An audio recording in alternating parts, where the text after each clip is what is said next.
The chow line stretched across the yard at Camp Pendleton, boots grinding into sun-baked California dirt. October heat made tempers short, and jokes cut sharper than usual. The lunch rush had created a bottleneck at the serving stations. Soldiers pressed shoulder to shoulder, metal trays catching the glare of the midday sun. Private First Class Sarah Mitchell stood in line like everyone else, her posture straight despite the weight of another day's mockery. She was 28 years old, 5 years into her service, assigned to the logistics division where clipboards and manifests defined her world. Her sleeves were rolled to just above the wrist, regulation length, nothing more. That was all it took. The butterfly tattoo on her left forearm caught the afternoon light.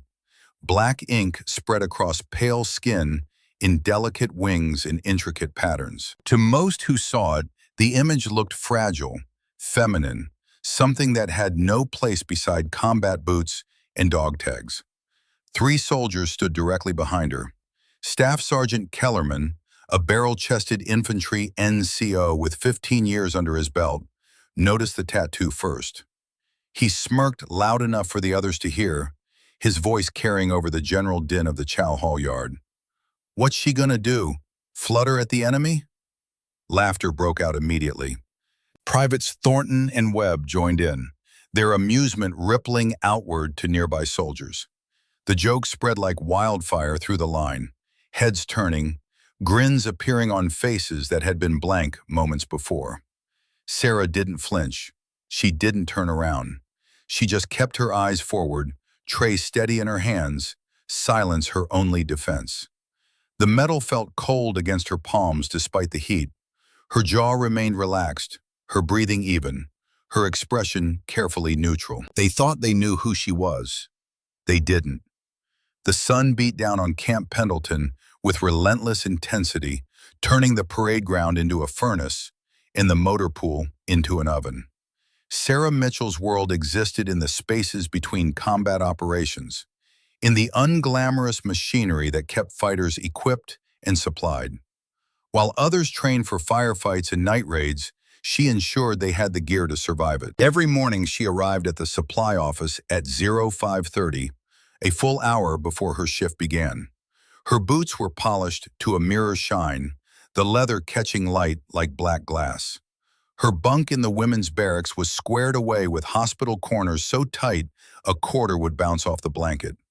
Her paperwork was flawless, turned in ahead of schedule, every form filled out with meticulous precision. She never raised her voice. She never complained. She never cut corners. If a shipment went missing, Sarah found it. If a manifest didn't match the delivery, Sarah reconciled the discrepancy before anyone else noticed. If a report was due at 1400 hours, Sarah had already finished it the night before and filed it in the appropriate folder. But in the eyes of most infantrymen, none of that mattered. To them, she wasn't a fighter. She wasn't real army. She was just another supply clerk, someone they didn't picture in the field, someone whose quiet presence could be overlooked without a second thought, someone who pushed papers while they pushed through combat training. The contrast was sharp and deliberate in their minds. The men who mocked her were loud, brash, convinced that worth was measured in calluses and combat patches. Sarah was the opposite, soft-spoken, steady, humble to the point of invisibility. She didn't brag about past accomplishments. She didn't push back when jokes were thrown her way. She simply endured them, absorbing each comment like body armor absorbing rounds, letting the impact disperse across the surface without penetrating deeper. And then there was the tattoo, a single butterfly, wings spread in mid-flight, rendered in black ink with extraordinary detail. Under normal light, it appeared to be exactly what it seemed, a decorative piece, perhaps chosen during a moment of youthful impulse. But under the harsh floodlights of the motor pool at night, or in the angled sun of early morning formation, the tattoo revealed something more. Thin lines cut through the design, barely visible unless someone looked closely. Numbers woven into the pattern, coordinates perhaps, or unit digits, something precise, hidden in plain sight. None of the soldiers who laughed at her ever noticed. They saw only the surface, wings and beauty, femininity and fragility. In the chow hall, whispers always started when someone new spotted the ink. "She get that on spring break?" someone would mutter to their buddy. "What's she gonna do, flap her wings at the Taliban?" Another would respond, thinking themselves clever and original. The laughter that followed never seemed to touch her. Sarah never explained the tattoo, not once. She kept her sleeves rolled just high enough that the ink was always visible, whether standing in formation or working at her desk or walking across the base during her rare moments of downtime. Whether it was stubbornness, pride, or something else entirely, no one knew. But she never defended it, never offered a story, never gave them what they wanted, a reaction, an explanation, a glimpse into whatever meaning the symbol held. To her fellow soldiers, it was a joke. To Sarah Mitchell, it was something else entirely. The first time it happened in front of a full formation, Sarah told herself it didn't matter. They were standing in the yard for a routine briefing, the October sun already climbing toward its zenith, when Platoon Sergeant Davis caught sight of her tattoo. He was 45 years old, a Desert Storm veteran with a weathered face and a voice like gravel, the kind of NCO who commanded respect through sheer presence. He smirked when he noticed the ink, then turned to address the entire group assembled behind him. His voice carried across the formation with the ease of long practice. "Look at this," he said, reaching out and grabbing Sarah's wrist without warning. He held her arm up for everyone to see, displaying the butterfly as if it were evidence in a court-martial. "Private Mitchell here thinks she's at a butterfly garden." "What's this supposed to be, Mitchell? Your spirit animal?" A ripple of laughter moved through the ranks like wind through tall grass. 60 soldiers stood watching, and most of them were grinning. Some laughed outright, others just shook their heads in amusement, as if Sarah were a child who'd drawn on herself with permanent marker. Sarah didn't pull her arm back. She didn't resist. She just let the silence sit there, heavy and uncomfortable, her eyes locked forward at a fixed point on the horizon. Her jaw tightened almost imperceptibly, the only sign that she'd registered the humiliation at all. Sergeant Davis eventually dropped her wrist and moved on with the briefing, but the damage lingered in the air like smoke after gunfire. To everyone watching, the message was clear. Sarah Mitchell was fair game. Her silence was weakness. Her tattoo was a target. The mockery spread from that moment forward like an infection moving through the ranks. It appeared in the motor pool one hot afternoon when two soldiers leaned against a Humvee, cigarettes dangling from their lips, watching Sarah walk past with her ever-present clipboard. Specialists Jackson and Webb, both 28 years old, both infantry, both convinced they understood what real soldiering looked like. Jackson spoke loud enough for her to hear, his voice carrying across the open bay. "I'll put 20 on it. She couldn't even load this truck without breaking a nail." Webb chuckled, exhaling smoke through his nostrils. "You're on. No way she even knows where the tie-down points are." Sarah kept walking. She didn't flinch, didn't fire back, didn't give them the satisfaction of acknowledgement. But in the reflection of the Humvee's side mirror, visible for just a moment as she passed, her eyes burned with an intensity that would have surprised them if they'd been paying attention. Then the fire softened again, banked like coals, and she disappeared into the warehouse to continue her inventory work. The laughter followed her inside, echoing off metal shelving units and concrete floors. It got worse in the chow hall during dinner service. Sarah balanced her tray with both hands, navigating between crowded tables with the careful attention she brought to all tasks. Private Webb brushed past her, closer than necessary, his shoulder connecting with hers in what could have been accident or deliberate collision. The tray slipped from her grip, metal clattered against floor tiles with a sound like cymbals crashing. Food scattered across the polished surface, mashed potatoes and gravy spreading in an unappetizing puddle, green beans rolling under nearby tables. The hall erupted. Some soldiers jeered. One clapped sarcastically, the slow rhythm mocking her clumsiness. Another voice cut through the noise, dripping with false sympathy. Nice work, Mitchell. Enemy's gonna surrender now for sure. Sarah knelt immediately, picking up the pieces one by one with methodical precision. No curse words escaped her lips. No anger flashed across her face.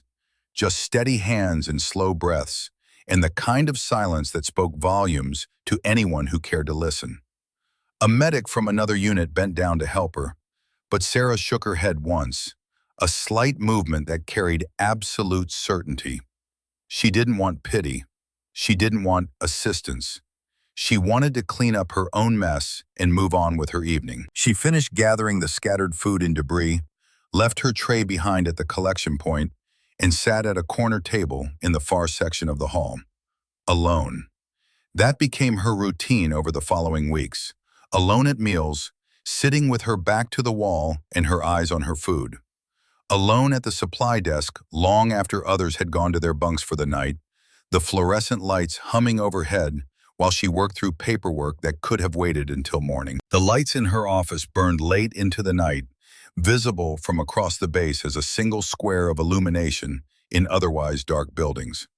Her pen scratched across paper with metronomic regularity, line after line of careful handwriting filling pages that she sealed in envelopes and stacked in neat piles.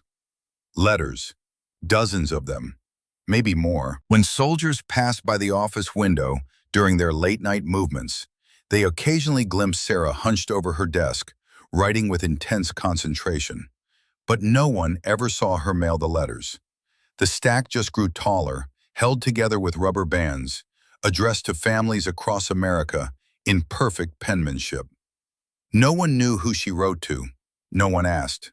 The general assumption was personal correspondence, perhaps to family or friends from her life before the army. It never occurred to anyone that the letters might be something else entirely, something heavier. The silence might have swallowed Sarah whole, might have ground her down until she became just another face in the formation, anonymous and defeated. But then the convoy arrived, and everything changed. One afternoon in mid-October, dust clouds appeared on the horizon beyond Camp Pendleton's main gate. The sound of heavy engines carried across the base, a deep rumble that made soldiers pause in their activities and look toward the entrance road. A convoy rolled through the checkpoint at 0620 hours, 8 vehicles moving in tight formation. Humvees and transport trucks bearing the wear of hard use, paint faded from sun and sand. Armor plating scarred from operations that most soldiers would never experience firsthand. The Navy SEAL detachment stepped off the vehicles with a kind of practiced efficiency that marked professional warriors. They moved without wasted motion, weapons slung across their chests, eyes scanning their surroundings with automatic threat assessment. There were 6 operators visible, ranging in age from early 30s to mid-40s, all carrying themselves with the quiet confidence that came from surviving situations that would kill lesser men. At the front of the formation walked their commander, a man who commanded attention without demanding it. Commander James Hartwell was 62 years old, 35 years into a career that had taken him from entry during the Vietnam era, through the Cold War, Desert Storm, and the post-9/11 conflicts in Afghanistan and Iraq. His face was weathered like old leather, lines carved deep around his eyes from years of squinting into sun and sand. His hair had gone silver at the temples, though his movements remained sharp and purposeful. The SEALs had arrived for a joint training rotation, a standard evolution that happened periodically when different units needed to coordinate tactics and share lessons learned from recent deployments. Sarah Mitchell stood off to the side of the equipment yard, clipboard in hand, performing a routine inventory of arriving gear. She was effectively invisible in her role, just another logistics soldier in tan fatigues among hundreds on the base. Her sleeves were rolled high as always, the butterfly tattoo clearly visible on her forearm as she checked serial numbers and wrote down tallies. She kept her head down, focused on her task, not particularly interested in the SEAL team's arrival. She'd seen special operations units come through before. They never paid attention to supply clerks, and she preferred it that way. But Commander Hartwell's gaze swept the yard with the methodical precision of a man trained to notice everything. Sharp eyes, still keen despite his age, cataloged details others would miss. Posture, equipment condition, terrain features, potential threats. And then he froze. His eyes locked onto Sarah's arm, the butterfly, the specific pattern of wings in hidden lines, the exact placement on the forearm. Hartwell stopped walking mid-step, his boots coming to rest on the tarmac with sudden stillness. The operators behind him halted immediately, their own situational awareness registering their commander's change in behavior. Something had caught his attention, something important. The entire formation went quiet. 6 hardened SEAL operators stood motionless, waiting to see what had triggered their commander's reaction. Hartwell's mind flashed backward involuntarily, images rising unbidden from memory storage where they'd been filed for a decade. A helicopter landing zone thick with smoke. A young woman's calm voice on the radio cutting through chaos and panic. Precise coordinates delivered with absolute certainty despite the sound of gunfire in the background. Explosions lighting up the night sky. The sensation of rotor wash as the extraction bird descended into hell to pull them out. He blinked, and the memory receded. But his eyes remained fixed on Sarah's tattoo, on the woman who wore it. Hartwell stepped forward slowly, each movement deliberate, as though he couldn't quite believe what he was seeing and needed time to confirm the evidence before him. His boots made soft sounds against the concrete as he crossed the 20 yards separating them.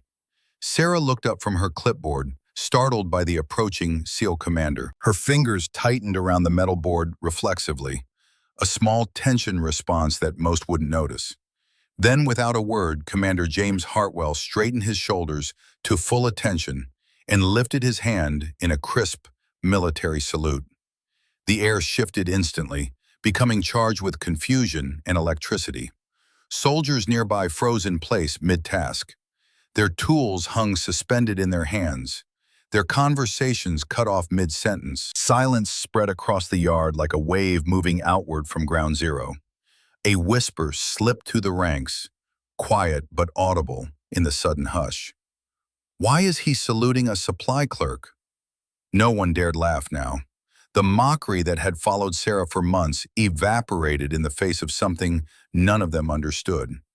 A Navy SEAL commander, a man with 3.5 decades of service, stood at attention, saluting a logistics private first class. The moment stretched thin, time seeming to slow as every person in the yard tried to process what they were witnessing.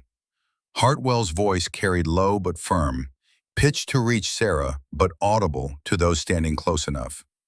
"Monarch 6, still with us?" Sarah's eyes widened slightly, the first crack in her carefully maintained composure. The clipboard trembled in her hands. Her throat worked, swallowing once, twice. Then she gave the smallest nod, a movement so subtle it was barely visible. Just like that, the truth began to crack through the surface like ice breaking over deep water. Sarah Mitchell was no ordinary supply clerk. The butterfly tattoo was no decoration. And the silence she'd maintained for months was about to shatter. Behind Hartwell, all 6 SEAL operators snapped to attention simultaneously, their movements synchronized through years of training. 6 right hands rose in perfect unison, 6 salutes directed at the woman they'd been told was just logistics personnel. In the motor pool office 50 yards away, Sergeant Davis stood at the window, watching the scene unfold with growing confusion. Something about the call sign, Monarch 6, nagged at his memory, triggering associations he couldn't quite place. He turned from the window and walked quickly to the filing cabinet in the corner, pulling open the drawer that held classified operation summaries from past deployments. His clearance allowed access to certain after-action reports, sanitized versions of missions that remained officially secret, but were available to senior NCOs for training purposes. His fingers flipped through folders, searching. Afghanistan, 2013, October. There. He pulled the folder free and opened it on his desk, scanning the summary page with increasing speed. His eyes caught on key phrases: Operation Grizzly Fortress, SEAL Team 7, high-value target capture, ambush, heavy casualties expected, successful extraction. And there, in the personnel section, ISA Officer S. Mitchell, call sign Monarch 6, intelligence support element, credited with saving 12 SEAL personnel through tactical communications and fire mission coordination under enemy contact. Davis's hands began to shake. The folder slipped from his fingers and hit the desk with a soft thump. "Oh my God," he whispered to the empty office. "That was her. We've been mocking a decorated combat veteran." His mind replayed every joke, every laugh, every moment of casual cruelty inflicted on Sarah Mitchell over the past months. The butterfly tattoo he'd held up for mockery, the comments about spirit animals and spring break, the casual dismissal of her as someone who didn't belong, who wasn't real Army. He looked back out the window toward the yard. The salute still held. Hartwell and his team maintaining perfect military courtesy for a woman they clearly knew, a woman they clearly respected. Davis felt something he hadn't experienced in years: genuine shame. In the warehouse behind the equipment yard, Sergeant Brooks was inventorying the new shipment that had arrived that morning. Crates of weapons fresh off the assembly line, packed in foam and cosmoline, waiting to be cataloged and stored. He pried open the first crate, revealing M4 carbines nestled in their protective packaging. Standard issue, nothing special. But as he reached for his clipboard to begin recording serial numbers, Sarah's voice from 3 days earlier echoed in his memory. She'd rattled off specifications before he'd even opened the crates. HK 416, 14.5-inch barrel, 5.56 by 45 millimeter NATO, gas piston operation, effective range 600 meters, cyclic rate 850 rounds per minute, 30 round Stanag magazines. At the time, he dismissed it as lucky guessing, or maybe she'd snuck a look at the manifest. But now, watching through the warehouse door as a SEAL commander saluted her, Brooks reconsidered everything he thought he knew. Nobody guessed chamber pressure tolerances. Nobody memorized gas piston specifications unless they'd been trained on the weapons at a level far beyond basic soldier qualification. And the way she'd moved during Lieutenant Brennan's inspection, the blindfold disassembly that had left everyone speechless. Brooks set down his clipboard and walked to the door, staring across the yard at the frozen tableau. Sarah Mitchell, standing with her clipboard, Commander Hartwell at attention, 6 SEAL operators saluting in perfect formation.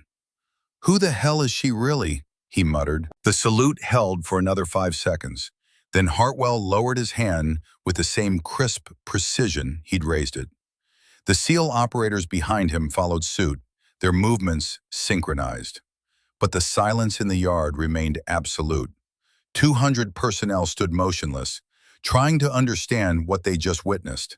The woman they dismissed, mocked, and ignored for months had just received a formal salute from one of the most respected SEAL commanders in the Navy. Sarah lowered her own hand slowly, her composure struggling to hold against emotions that threatened to overwhelm her carefully constructed walls. Her eyes glistened slightly, moisture gathering at the corners, but she blinked it back through sheer force of will. Hartwell's expression softened fractionally, the hard lines of his face easing into something almost gentle. "Permission to speak freely, Mitchell." Sarah's voice came out barely above a whisper, but it carried in the silence. "Granted, sir. It's good to see you're still in the fight." "Trying, sir." "More than trying." Hartwell glanced at the butterfly on her forearm, then back to her face. "How long have you been here?" 6 months, sir." "And they don't know?" It wasn't a question. Sarah shook her head once. "No, sir. Preferred it that way." Hartwell studied her for a long moment, reading things in her posture and expression that others would miss. The carefully maintained distance, the protective silence, the weight of carrying secrets that couldn't be shared. "Understood," he said finally, But you should know, Mitchell, what you did matters. What you are matters, whether you hide it or not. Sarah didn't respond. She couldn't, not without her voice breaking. Hartwell stepped back and turned to face the assembled personnel who'd been watching the exchange. His voice carried across the yard with command authority honed over 3 decades. Carry on. The spell broke. Soldiers returned to their tasks with nervous energy, movements jerky and uncertain, conversations resuming in hushed tones filled with speculation and confusion. But nobody laughed. Nobody made jokes. The butterfly tattoo that had been a target of mockery for months had just become something else entirely, something none of them understood, but all of them suddenly respected. As Hartwell walked back toward his team, Sarah remained standing in the equipment yard, clipboard pressed tight against her chest. Her hands trembled slightly, adrenaline and emotion coursing through her system after months of carefully maintained control. Private Thornton stood 30 feet away, having witnessed the entire exchange. His mind raced, trying to connect dots that didn't quite fit together yet. The call sign Monarch 6, Afghanistan, 2013, a SEAL commander's recognition and respect. And something else, something personal that made his stomach twist with dawning realization. His older brother Ryan had been Air Force JTAC, killed in action in Afghanistan in October 2013, supporting a SEAL team extraction. Before he died, Ryan had written letters home describing the combat, carefully avoiding classified details, but sharing what he could about the people he worked with. One letter in particular had mentioned an ISA officer who'd saved the SEAL team by calling in danger-close airstrikes while wounded. Ryan had called her the bravest person he'd ever met. He'd mentioned she had a butterfly tattoo. Thornton's hand went to his pocket, where he kept that letter folded and worn from 10 years of carrying it. His brother's last words about someone who'd impressed him enough to write home about. He looked at Sarah Mitchell, really looked at her for the first time since arriving at Camp Pendleton. Saw past the supply clerk facade to something deeper, something he should have recognized earlier if he hadn't been so blind. "Oh God," he whispered, "it's her." The realization hit him like physical impact. He'd laughed at her. He'd made jokes about the tattoo. He dismissed her as someone who didn't matter, wasn't real Army, couldn't hack it in the field. And all along, she'd been the woman his brother had written about with such respect and admiration in his final letters home. Shame and horror warred in Thornton's chest. He wanted to approach her, to apologize, to explain, but Sarah had already turned and walked back into the warehouse, disappearing into the shadows between shelving units. The clipboard she carried would show perfect inventory numbers by morning. The paperwork would be flawless, and Sarah Mitchell would maintain her silence, at least for now. But the truth had started to emerge, like a buried object slowly revealed by wind and erosion. The butterfly wasn't decoration, the silence wasn't weakness, and the woman they dismissed as just a supply clerk carried secrets that would change everything. In his office, Sergeant Davis sat at his desk with a classified folder still open in front of him. He read the after-action report 3 times, each pass revealing new details that made his earlier mockery seem more cruel and ignorant. ISA. Officer Mitchell had identified enemy command positions through signals intelligence while under direct fire. She'd been wounded by shrapnel, but continued working. She'd called in fire missions within danger-close parameters, using her own position as a reference point to ensure accuracy. 12 SEALs had survived because of her action. The report recommended her for the Bronze Star with Valor device. The classification stamp indicated the citation had been approved, but never formally presented due to the sensitive nature of ISA operations. Davis closed the folder and put his face in his hands. 20 years of service, 2 combat deployments, countless formations and training evolutions. He'd thought he understood what made a soldier worth respecting. He'd been wrong. The sun continued its arc across the California sky, indifferent to the changes occurring below. In warehouses and offices across Camp Pendleton, soldiers who'd spent months dismissing Sarah Mitchell began to reconsider their assumptions. In the barracks, Specialist Jackson pulled up search engines on his phone and typed in Operation Grizzly Fortress. The results were sparse, most details still classified, but enough leaked through in military forums and veterans' discussions to paint a picture of a mission that had gone catastrophically wrong and somehow ended in successful extraction. One forum post from an anonymous user claiming to have been there described an ISA officer who'd saved them all. Another mentioned a butterfly tattoo worn by survivors as a symbol of transformation and rebirth. Jackson set down his phone and stared at the ceiling of his bunk, remembering every joke he'd made, every laugh he'd shared at Sarah's expense. The $20 bet about whether she could load a Humvee, the casual cruelty of dismissing someone he'd never bothered to actually know. In the women's barracks, Sarah sat on her bunk in the darkened room, still in uniform, staring at the butterfly on her forearm. Her fingers traced the hidden coordinates embedded in the design, numbers that marked a spot in Afghanistan where everything had changed. 34.0522 degrees north, 105.2505 degrees east. The exact position where she'd called in fire missions that saved 12 lives while her own blood soaked into Afghan soil. The exact position where she'd proven herself in ways these soldiers would never understand unless someone told them the truth. And now, after 6 months of silence, after half a year of enduring mockery and isolation, the truth was starting to emerge, whether she wanted it to or not. Sarah pulled out the stack of sealed letters from her footlocker, 47 envelopes addressed to families across America.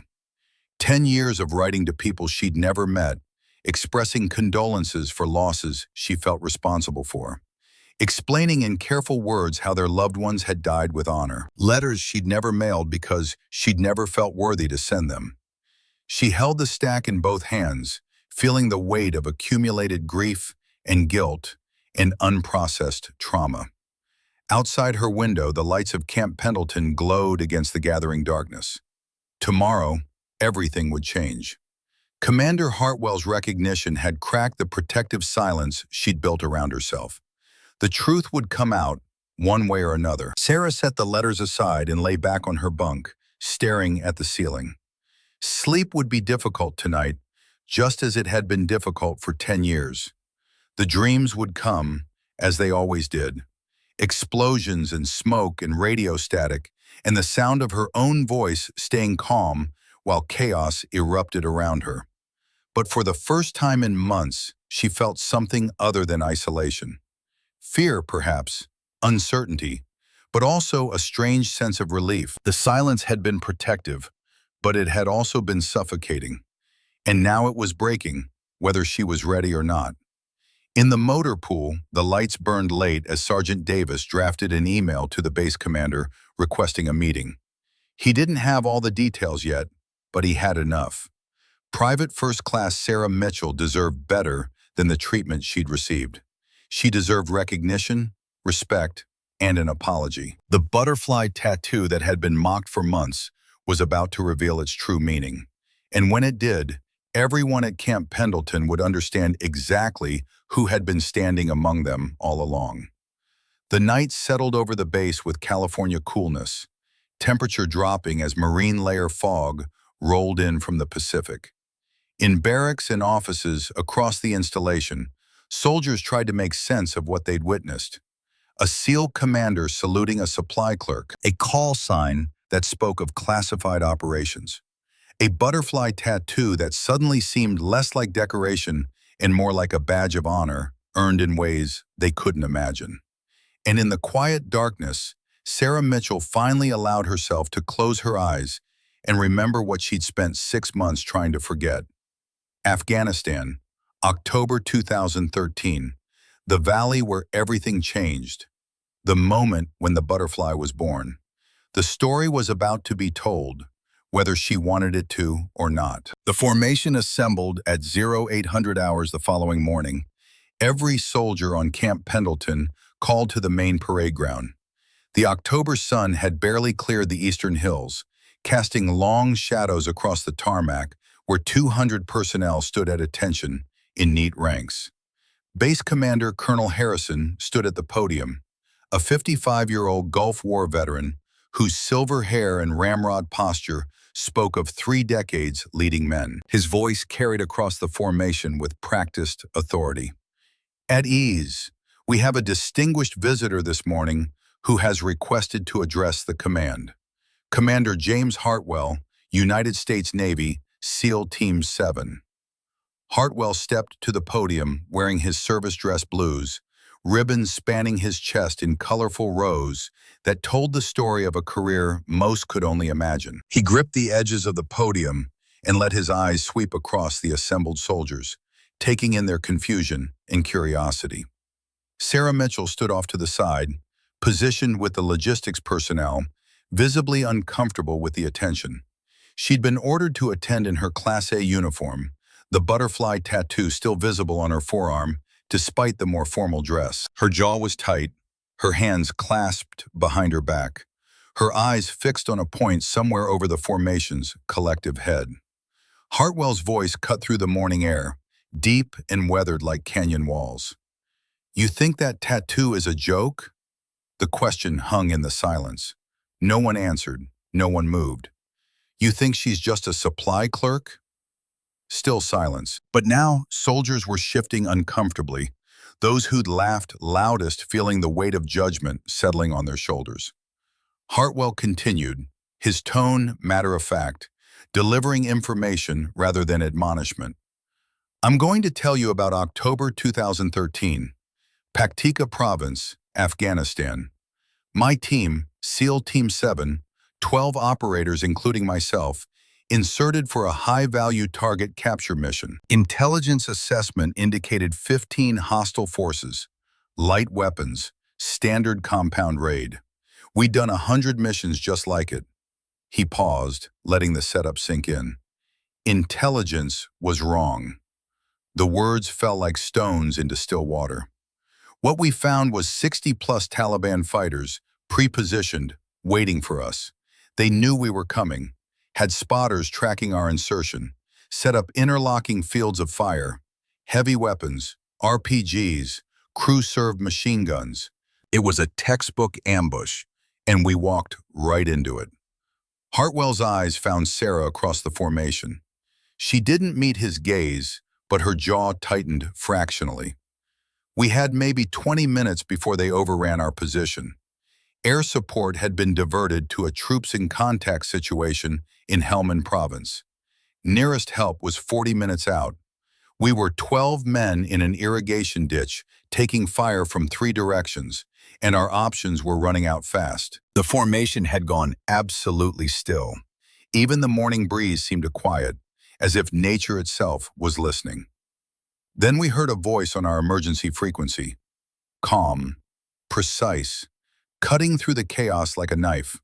Call sign, Monarch 6. Hartwell looked directly at Sarah now. "Tell them what your real job was, Mitchell." Sarah's voice came out quiet but clear, carrying across the parade ground despite its softness. "Intelligence support activity. Signals intelligence specialist." Murmurs rippled through the formation.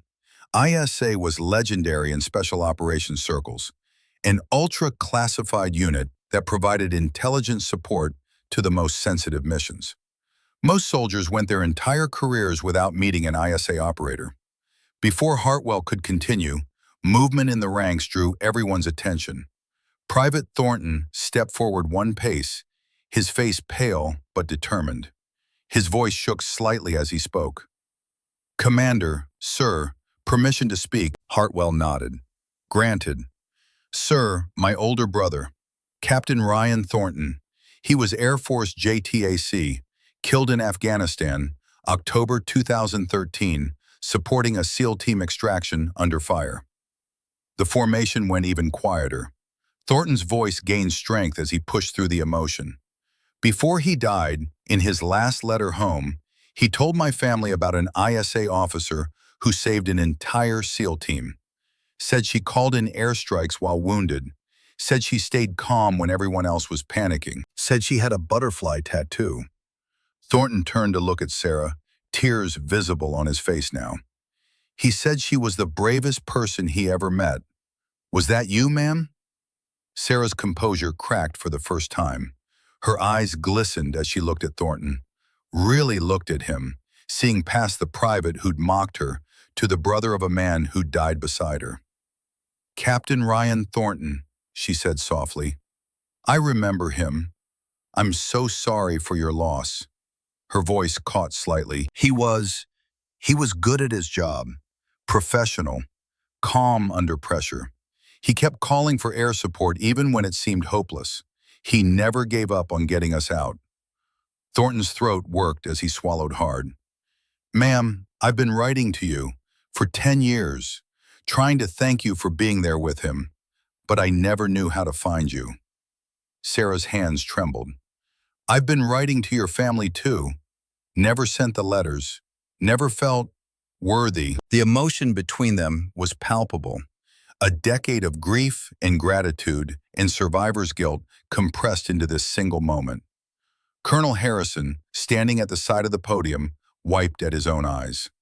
Hartwell let the moment breathe, then gently brought the focus back. What happened in that valley needs to be understood. Not all of it, some details remain classified, but enough. You need to know who's been standing among you. The morning sun climbed higher as Hartwell began to paint the picture of Operation Grizzly Fortress, his words taking the formation back to a valley half a world away and a decade in the past. October 15th, 2013, 0200 hours. The MH-47 Chinook banked hard over the Paktika province landscape, rotors beating the thin mountain air. Inside the cargo bay, Sarah Mitchell sat among 12 Navy SEALs, her equipment a stark contrast to their combat loadout. Where they carried weapons and ammunition, she carried an AN/PRC-117G multi-band radio and a ruggedized Toughbook laptop. Where they wore body armor configured for direct action, hers supported a satellite uplink antenna and direction-finding equipment. She was 23 years old, embedded with SEAL Team 7 as their intelligence support element. The mission brief had been straightforward. Taliban regional commander, known as Khalid, was holed up in a compound outside a village called Marga. 15 fighters estimated, mostly armed with AK-47 rifles, possibly one PKM machine gun. Standard capture or kill operation. The SEALs would infiltrate, secure the target, and extract before dawn. Sarah's job was to monitor Taliban communications, provide early warning of reinforcements, and coordinate with the Tactical Operations Center if the situation changed. Simple, clean, low risk. Commander Hartwell, 52 years old then, and already a legend in the SEAL community, sat across from her in the cargo bay. He'd given her a brief nod when she'd boarded, acknowledging her presence without fanfare. ISA personnel were ghosts in the special operations world, there but not there, critical but invisible. The helicopter descended toward the landing zone, flaring hard as the pilots put the big bird down in a cloud of dust and rotor wash. The ramp dropped and the SEALs flowed out like water, professional and practiced. Sarah followed, her gear heavy on her back, moving to her designated position in the patrol formation. They patrolled through darkness toward the target, night vision turning the landscape into shades of green. Sarah's fingers worked the keyboard of her laptop as they moved, monitoring Taliban radio frequencies. Commercial ICOM handhelds mostly, the standard equipment for local militia. Some encrypted Motorola sets indicating mid-level commanders.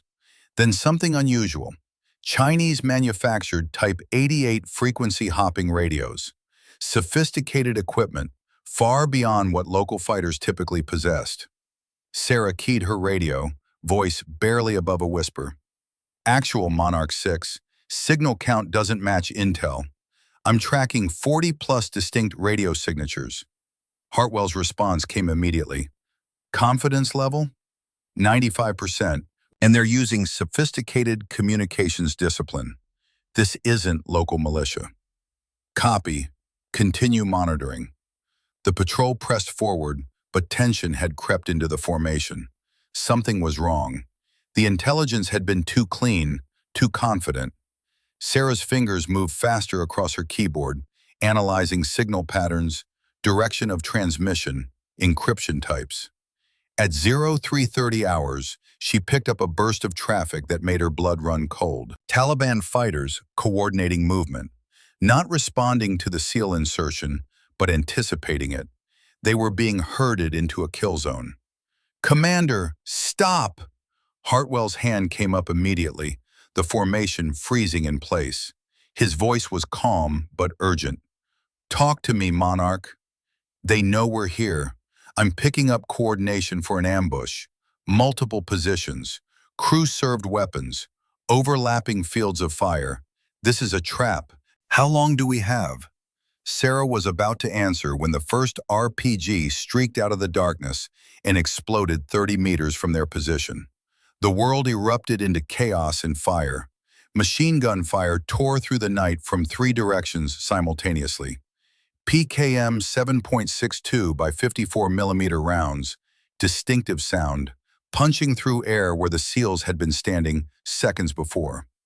The team dove for cover in an irrigation ditch, the only protection available in the flat, agricultural terrain. Muzzle flashes lit up the darkness like fireflies. 60-plus Taliban fighters had been waiting, positioned in a perfect 3-sided ambush. The SEALs returned fire, their training and discipline keeping them alive in the opening seconds. But the situation was dire. Captain Ryan Thornton, the Air Force JTAC assigned to the team, was already on the radio calling for close air support. His voice stayed professional despite the bullets cracking overhead. "Any station, this is Dagger 3-6. Troops in contact, requesting immediate CAS. Grid follows." The response came back negative. All air assets were committed to a major engagement in Helmand Province. Earliest support would be 40 minutes. Hartwell's voice cut through the team frequency. "We don't have 40 minutes. Sarah's mind raced, analyzing the tactical situation even as adrenaline flooded her system. She'd been trained for this, prepared for combat support operations. But training and reality were different animals. The sound of incoming fire was louder than she'd imagined. The smell of cordite and dust choked the air. Fear threatened to overwhelm her analytical processes. She forced it down, compartmentalized, focused on her equipment. Her laptop screen glowed in the darkness of the irrigation ditch, showing a complex web of radio signals. The Taliban were using their sophisticated communications to coordinate the assault. 3 separate command nodes directing different elements of the ambush. That was their weakness. That was the vulnerability. Sarah pulled up her direction-finding software, fingers steady despite the trembling in her core. If she could triangulate those command positions, identify exactly where the Taliban leaders were coordinating from, they could disrupt the entire assault. But she'd need line of sight. The DF equipment required clear visibility to get accurate readings. That meant high ground. That meant exposure. She looked at Hartwell, who was managing the defensive fire, keeping his team alive through pure tactical excellence. Made her decision. "Commander, I can find their command posts. Take them out. The assault falls apart." Hartwell's eyes met hers through the green glow of night vision. "You'd need high ground for accurate DF work." "Yes, sir. That rocky outcrop is 150 meters away. You'd be under fire the whole way." "Yes, sir." Hartwell studied her for 2 seconds that felt like hours, then nodded. "Jenkins, Torres, get her there. Mitchell, you get me those coordinates." 2 SEALs broke from cover, moving low and fast. Sarah followed, her gear bouncing against her back, legs pumping, fear and determination warring in her chest. The outcrop was a pile of boulders 30 feet high, natural high ground in otherwise flat terrain. Bullets impacted around them. 7.62 by 39 millimeters AK rounds, snapping through the air, kicking up dirt. Sarah's training took over. body moving on autopilot while her mind focused on the mission. Don't think about the bullets. Don't think about dying. Think about the task. They reached the outcrop and scrambled up the rocks, finding a position with good visibility. Sarah set up her laptop on a flat boulder, deployed the DF antenna, began the painstaking work of signal analysis. Her equipment picked up the 3 command positions clearly now. She ran the algorithms, cross-referenced signal strength with direction of transmission, compensated for terrain masking and magnetic declination. Mathematics and technology cutting through the fog of war. Position Alpha, compound rooftop, grid 34.0522 north, 105.2505 east. Position Bravo, treeline east, grid 34.0518 north, 105.2509 east. Position Charlie, ridgeline north, grid 34.0525 north, 105.2501 east. All 3 within 150 meters of friendly positions. Danger close by every definition in the handbook. An RPG explosion erupted 20 meters downslope. The concussion wave hit like a physical blow. Sarah felt impact, sharp pain in her left shoulder, wetness spreading across her uniform, shrapnel, multiple wounds, the worst one deep in the meat of her shoulder. Petty Officer Jenkins grabbed her. "Mitchell, you're hit." She pushed his hand away, focus narrowing to diamond hardness. Not finished. Blood soaked her uniform, warm and sticky. Her hands shook, whether from shock or adrenaline or pain she couldn't tell. Didn't matter. The math still worked. The coordinates were still accurate. She keyed her radio with her right hand, left arm hanging useless. "Thunder 4-1, this is Monarch 6, fire mission, danger close, over." The Apache pilot's voice came back skeptical. "Monarch 6, say again, danger close." "Thunder 4-1, confirm danger close. Friendlies marked with IR strobes. 3 targets, coordinates as follows." She read off all 3 10-digit grids, her voice steady despite the blood loss and pain. Professional, calm, exactly as she'd been trained. "Monarch, that's within 150 meters of your position. Are you absolutely certain?" Sarah looked down at the SEAL team in the irrigation ditch, saw them running low on ammunition, saw the Taliban fighters maneuvering for a final assault, saw Captain Ryan Thornton still calling for support that wasn't coming fast enough. Made her decision. "Thunder 4-1, I am wounded and my team is pinned. I am absolutely certain. You are cleared hot on all 3 targets." She used her own position as a reference point, gave the Apache pilots her exact grid so they could calculate offset distances with precision. If she was wrong, if her math was off by even 50 meters, the ordnance would land on friendly forces. But she wasn't wrong. She knew she wasn't wrong. The Apache engaged at 0455 hours, 30mm chain gun tearing through the night, Hellfire missiles streaking toward the command positions with terrible accuracy. Sarah watched through fading consciousness as all 3 targets erupted in fire and destruction. The Taliban assault lost coordination immediately. Without their command structure, the fighters devolved into disorganized elements, their sophisticated ambush collapsing into chaos. The SEALs seized the initiative, pushed back, created space for extraction.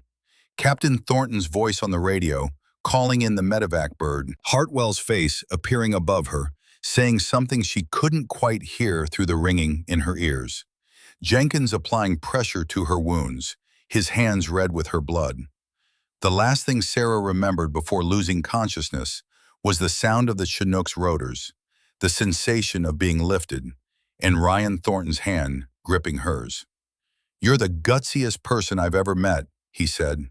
Then, darkness. Hartwell's voice brought the formation back to the present, the October sun now fully risen over Camp Pendleton. His story had taken 20 minutes to tell, and not one soldier had moved or spoken throughout. Private First Class Mitchell woke up 3 days later in Landstuhl Medical Center, Germany. Multiple shrapnel wounds, Significant blood loss, concussion, but alive.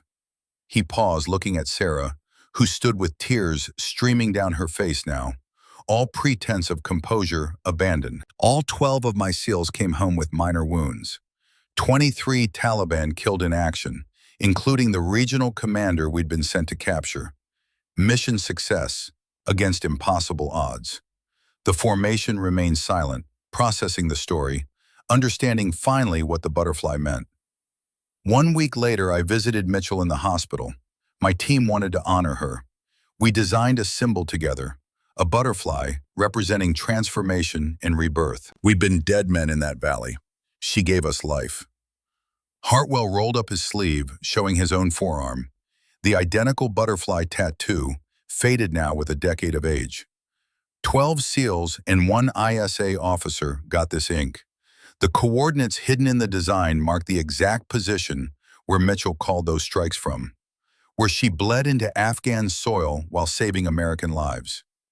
He looked across the formation at the soldiers who'd mocked her. That tattoo isn't decoration. It's a badge of honor worn by survivors of Operation Grizzly Fortress. It means she was there when it mattered most. It means she proved herself in ways most of us will never have to. Sergeant Davis stepped forward from the ranks, came to attention. "Sir, permission to speak." "Granted." Davis turned to face Sarah, his weathered face showing raw emotion. "Private First Class Mitchell, I owe you an apology. We all do. I mocked what I didn't understand. I judged what I hadn't earned the right to judge. I was wrong, and I'm sorry." Sarah nodded, unable to speak. One by one, soldiers stepped forward. Officers first, then senior NCOs, then the junior enlisted personnel. A wave of salutes moved through the formation, 200 hands rising to honor the woman they'd dismissed. Specialists Jackson and Webb, who'd bet on her incompetence. Lieutenant Brennan, who'd tested her with the blindfold.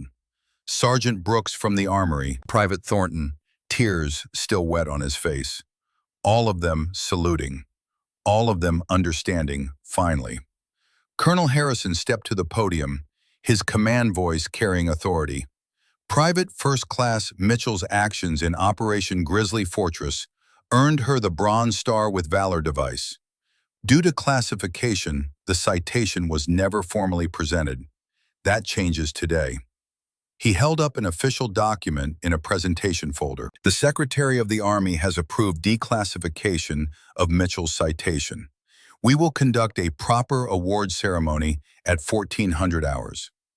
The formation erupted in applause, the sound rolling across the parade ground like thunder. Sarah stood frozen, overwhelmed, a decade of silence and isolation cracking apart under the weight of recognition she'd never sought. As the formation was dismissed, Lieutenant Brennan approached Sarah quietly. "Mitchell, I need to speak with you privately.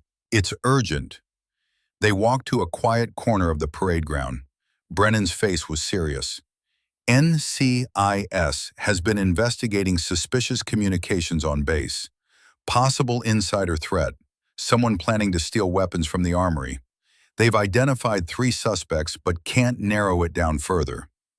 Sarah's tactical mind engaged immediately, compartmentalizing emotion, focusing on the mission. "What's the threat assessment?"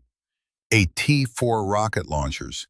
If those get off base, they could be used against American forces or civilians. We think they moved tonight." Sarah hesitated. She'd left the intelligence world behind, chosen the quiet anonymity of logistics work specifically to avoid this. But she saw a young female private watching from across the parade ground, blonde hair pulled back in a regulation bun, eyes wide with admiration. Saw herself at that age. Saw the opportunity to serve again, to use the skills she'd spent 10 years trying to bury. "Give me 24 hours and access to base communications logs." Brennan shook his head.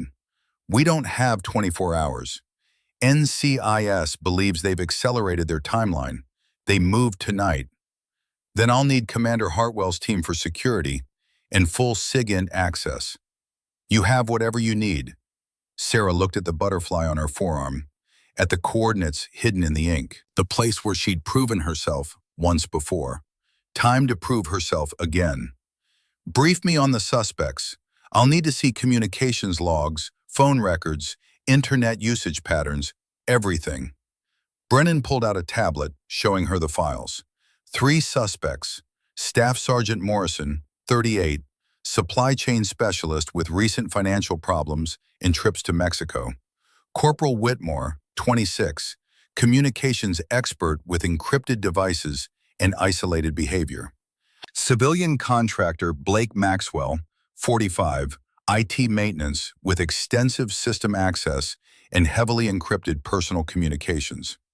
Sarah's eyes scanned the data, her analytical mind already working, pattern recognition systems engaging after years of dormancy. She pulled up signal analysis, compared communication patterns, cross-referenced timing and frequency. 15 minutes later, she had her answer. It's Maxwell. The encryption pattern matches Los Zetas cartel protocols. This isn't terrorism. It's arms smuggling. He's planning to hit the armory during tonight's training exercise, when access will be easier. Brennan stared at her. You got that from 15 minutes of analysis? It's what I do, sir. What I've always done. She checked the timeline on the communications. His last encrypted message was 90 minutes ago. Based on pattern analysis, he'll move within 2 hours, before we can get full security response coordinated. As if on cue, Sarah's eyes caught movement on the security monitor feed Brennan had open. Blake Maxwell, visible on camera, standing up in his office, grabbing a bag, moving with purpose. He knows, Sarah said quietly. He's watching us through the security system. He knows we're onto him. She watched Maxwell exit his office, head toward the parking area. He's not waiting for tonight. He's running. Now. Brennan grabbed his radio, but Sarah was already moving, tactical instincts overriding bureaucratic protocols. The armory was 3 minutes away. Maxwell would reach it in less than that. Quick reaction force was 8 minutes out. By the time official response arrived, Maxwell would have the weapons loaded and be gone. Sarah ran. Behind her, she heard Brennan calling for backup, heard boots pounding pavement as others responded. But she was fastest, driven by the same clarity of purpose that had kept her working through shrapnel wounds in an Afghan valley. People were in danger. She had the skills to stop it. Everything else was secondary. The butterfly on her forearm seemed to burn as she ran, coordinates glowing in her memory. Not Afghanistan this time, California. But the principle was the same. Get to the high ground, do the math, save lives, whatever the cost. Sarah's boots hammered against the pavement as she sprinted across Camp Pendleton, the morning sun climbing higher into a cloudless California sky. Her Class A uniform wasn't designed for running, the fabric restricting her movement, but adrenaline overrode discomfort. Behind her, she heard the pounding footsteps of others, responding to Lieutenant Brennan's radio call. But they were seconds behind, and those seconds mattered. The armory sat on the eastern edge of the base, a concrete bunker structure surrounded by chain-link fencing and security cameras. Under normal circumstances, it was one of the most secure facilities on the installation. But during training exercises, when multiple units needed weapons access, the security protocols loosened slightly. Windows of opportunity opened for someone who understood the systems. Blake Maxwell understood the systems. He'd maintained them for 3 years. Sarah rounded the corner of the supply warehouse, and the armory came into view 200 meters ahead. A white contractor van was parked at the side entrance, rear doors open. She could see movement inside the building through the propped open security door, shadows moving in the harsh, fluorescent lighting. Her mind processed the tactical situation with the same analytical clarity she'd brought to that Afghan valley a decade ago. Multiple hostiles, at least 3 based on the communications intercepts she'd reviewed.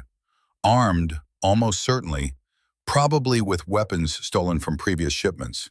Motivated by profit rather than ideology, which made them potentially more dangerous because they had everything to lose. She was unarmed.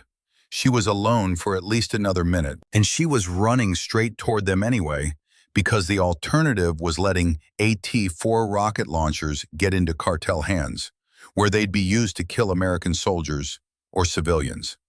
The math was simple. The choice was clear. Private Thornton's voice cut through her radio earpiece, breathless from running. "Mitchell, wait for backup. You're not armed." Sarah didn't slow down. "Can't wait. He's loading now."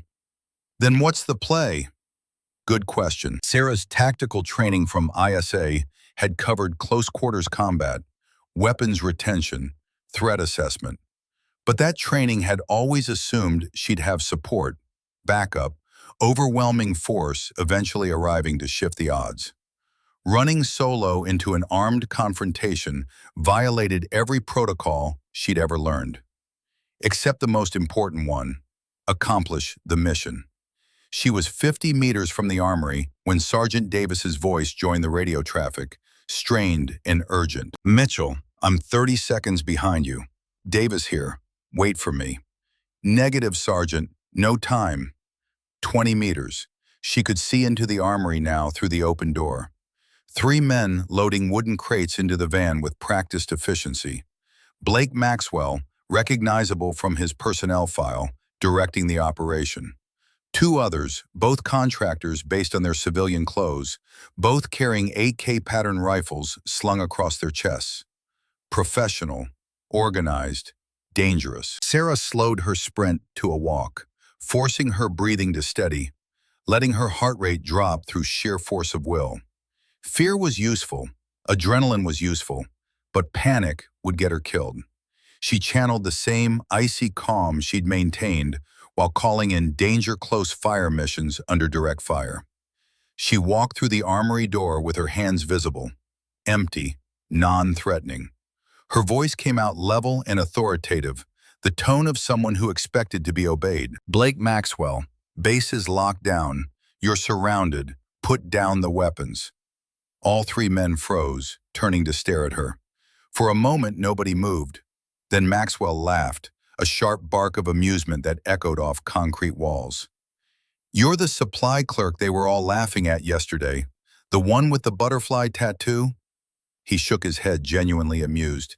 "Get lost before you get hurt, sweetheart." Sarah took 2 steps deeper into the armory, closing the distance, her eyes cataloging details. 6 AT-4 launchers already in crates, 2 more still on the rack. The nearest hostile was 3 meters away, AK pattern rifle, probably 7.62 by 39 millimeters, safety off based on the selector position. Second hostile 5 meters, same weapon configuration. Maxwell himself unarmed but within reach of a pistol visible on the workbench. Her voice dropped to a temperature that would freeze blood. "I'm the intelligence analyst who called in danger-close Apache strikes on 60 Taliban fighters while taking shrapnel in my shoulder. You really think I'm intimidated by you?" The amusement died in Maxwell's eyes, replaced by calculation. He was reassessing, trying to determine if she was bluffing or if the story he'd probably heard through the base grapevine that morning was actually true. The younger contractor to her right, maybe 30 years old with a Slavic accent when he'd spoken earlier on the intercepted communications, shifted his weight nervously. His name was Petrov, according to the files. His finger moved closer to the trigger of his rifle. Sarah read the micro-expression, the body language, the sudden tension in his shoulders. He was going to shoot. Not immediately, but soon. Within seconds if the situation escalated. Then Petrov's eyes widened slightly. He'd been on base that morning. He'd heard the story Commander Hartwell told. He'd probably seen the formation, the salutes, the recognition. His rifle lowered fractionally, confusion crossing his face. "Wait," Petrov said, looking at Maxwell. "This is the woman from this morning. The one the SEAL commander saluted. The one who saved his team in Afghanistan." Maxwell's face hardened. "I don't care who she is. We're too far committed to back out now." "I didn't sign up to shoot American war heroes," Petrov said, his accent thickening with stress. "You said this was just theft, money. You didn't say anything about cartels or killing soldiers." The second contractor, older and harder looking, swung his rifle toward Petrov. "Get your head straight or you're going to be the first casualty." The situation was deteriorating, fracturing along fault lines Sarah had identified in her analysis, but hoped wouldn't manifest this quickly. Multiple armed individuals, conflicting motivations, high stress, weapons pointed in multiple directions. The tactical geometry was collapsing toward violence. Sarah's voice cut through the tension like a blade. "Petrov, you make the right choice here. Right now, you walk away from this. Wrong choice, you spend the rest of your life in Leavenworth. Choose." Petrov's rifle swung away from the older contractor, oriented instead toward Maxwell.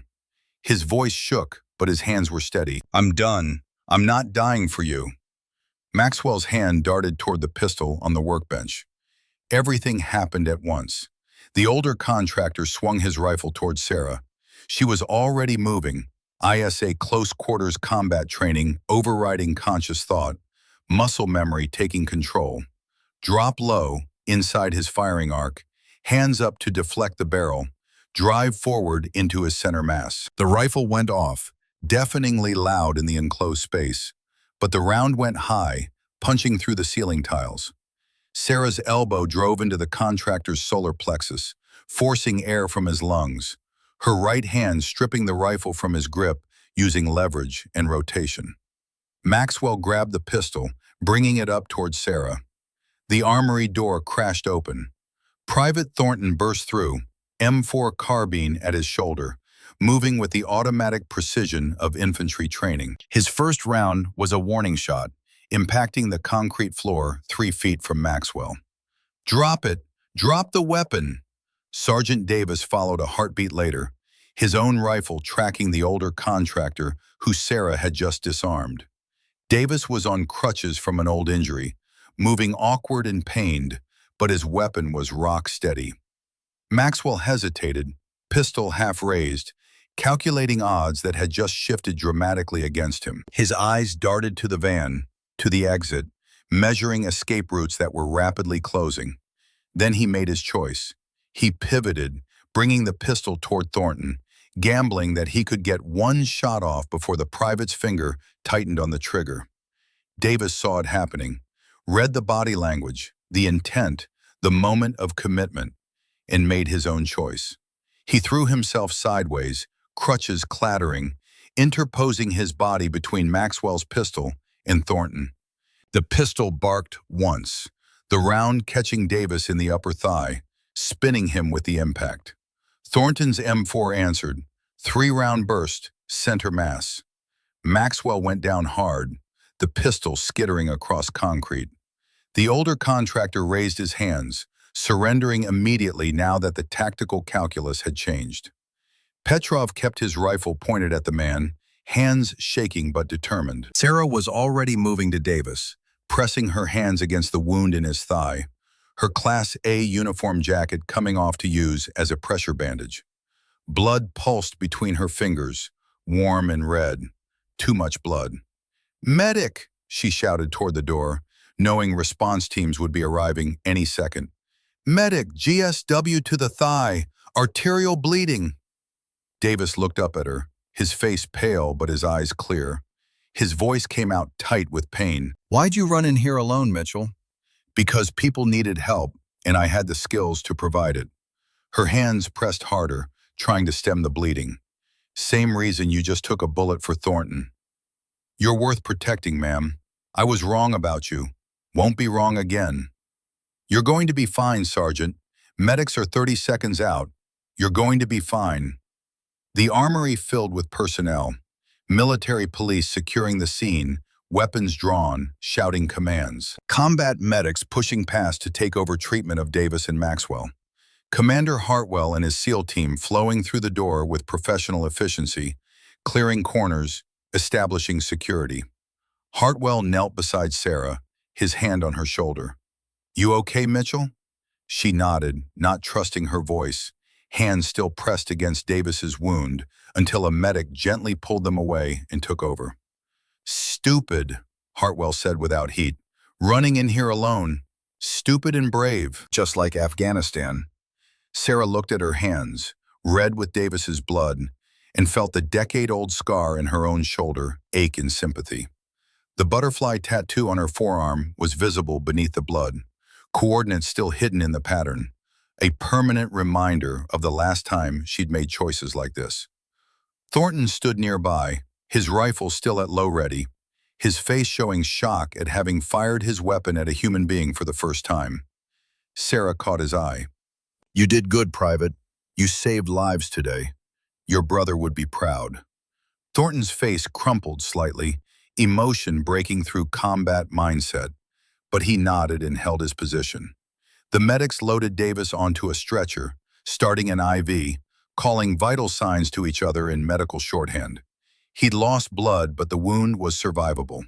The medics working on Maxwell were less optimistic, their movements more urgent, but he was still alive. Lieutenant Brennan appeared at Sarah's elbow. "Mitchell, you need medical evaluation. You could be in shock." "I'm fine, sir." "That wasn't a request, Private." Sarah allowed herself to be led outside where more medics waited. They checked her vitals, looked for wounds she might not have noticed in the adrenaline rush, wrapped a shock blanket around her shoulders despite the California heat. She sat on the bumper of an ambulance and watched the organized chaos of the crime scene processing. Military police photographing evidence, NCIS agents arriving to take over the investigation, officers cordoning off the area with yellow tape. The 6 AT-4 rocket launchers that had been loaded into the van sat on the tarmac now, tagged as evidence. Weapons that would have killed Americans, stopped before they ever left the base. Mission accomplished.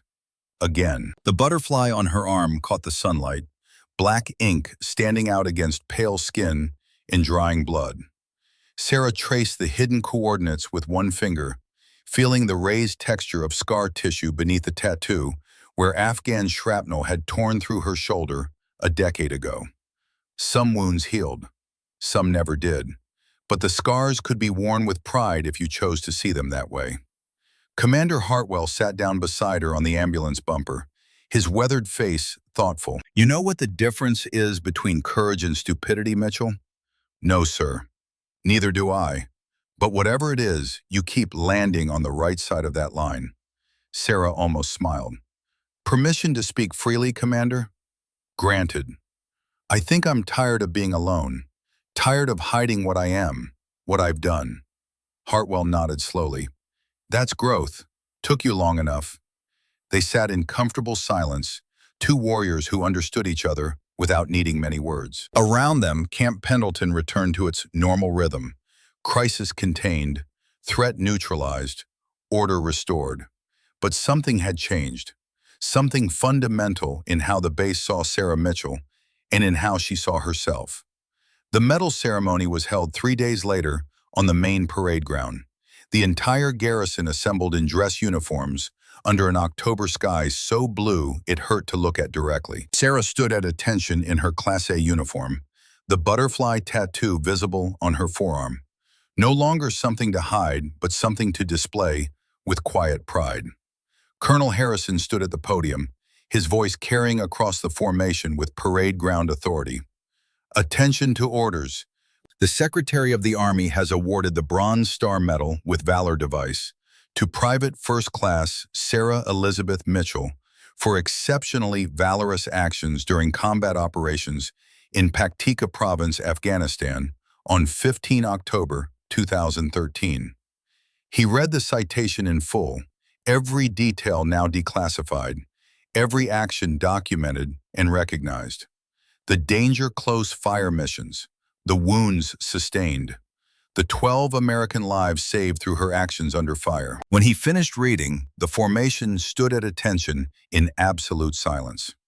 Commander Hartwell, wearing his dress blues with the ribbon rack that told a story of 3 decades in combat, stepped forward carrying a presentation case. He opened it to reveal the Bronze Star, the medal catching sunlight, the V device for valor, clearly visible on the suspension ribbon. Colonel Harrison pinned the medal to Sarah's uniform, the weight of it settling over her heart. Then he stepped back and rendered a salute that Sarah returned with precision that would have made her drill instructors weep with pride. Hartwell saluted next, then his entire SEAL team, all 6 operators standing in a line, their hands rising in perfect synchronization. Then the entire formation, 200 soldiers, sailors, and Marines, all saluting the woman they dismissed as just a supply clerk. The wave of salutes rolled across the parade ground like wind through wheat, hands rising to brows, a physical manifestation of respect earned through blood and sacrifice.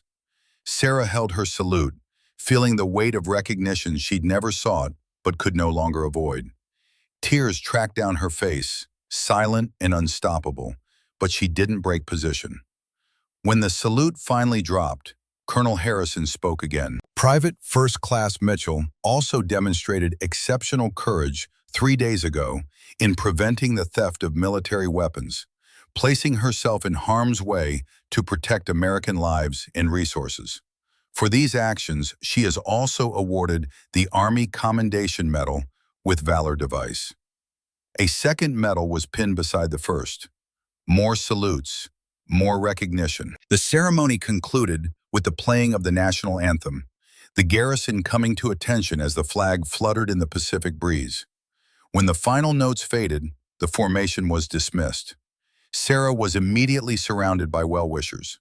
Soldiers who'd mocked her now lined up to shake her hand, to apologize, to express respect they should have shown from the beginning. She accepted each apology with grace, understanding that growth and recognition often came late, but still mattered. Private Thornton approached, carrying an envelope worn soft with age and handling. His eyes were red, but his voice was steady. "Ma'am, this is my brother's last letter home, the one where he wrote about you, about the ISA officer who saved his team. I've carried it for 10 years and I'd like you to have it." Sarah took the envelope with reverent care, opened it with trembling fingers.